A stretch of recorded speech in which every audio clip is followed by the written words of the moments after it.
எல்லாருக்கும் வணக்கங்க. கையில் காசு வச்சுக்கிட்டு தான் நம்ம வந்து ஒரு வேலையை செய்யணும் அப்படிங்கிறது மிடில் கிளாஸ் பீப்புளுக்கு ரொம்பவே கஷ்டமான விஷயந்தான். வீட்டுடைய ஆல்ட்ரேஷன் ஒர்க் ஏதோ ஒன்று இருந்துக்கிட்டே இருந்தது.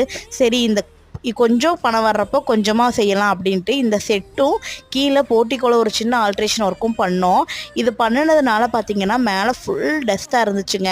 அதையெல்லாம் க்ளீன் பண்ணி விட்டுட்டு ஃபுல்லாக சோப் பவுடர் போட்டு எல்லாம் கழுவி விட்டுறலான்ட்டு காலையில் அந்த வேலை தான் வந்து செஞ்சிட்ருந்தேன். யானை அசைஞ்சு அசைஞ்சு சாப்பிடுங்க, வீடு அசையாமல் சாப்பிடும் அப்படின்னு ஒரு பழமொழி கேள்விப்பட்டிருக்கீங்களா?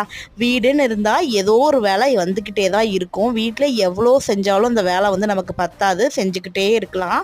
நமக்கு மொத்தமாக செய்ய முடியலனாலும் காசு இருக்கிற டைமில் கொஞ்சம் கொஞ்சமாக செஞ்சோம் அப்படின்னா நமக்கும் கஷ்டம் தெரியாது, செய்ய வேண்டிய வேலையும் நம்ம செஞ்சுக்கலாங்க. அப்படி தான் கொஞ்சம் கொஞ்சமாக வந்து நாங்கள் ஆல்ட்ரேஷன் ஒர்க் வந்து பார்த்துட்ருக்கோம். என்னோடய க்ளீனிங் ஒர்க் எல்லாம் முடிச்சுட்டு துணியெல்லாம் மடித்து வச்சுட்டு நான் வந்து கீழே போயிட்டேங்க.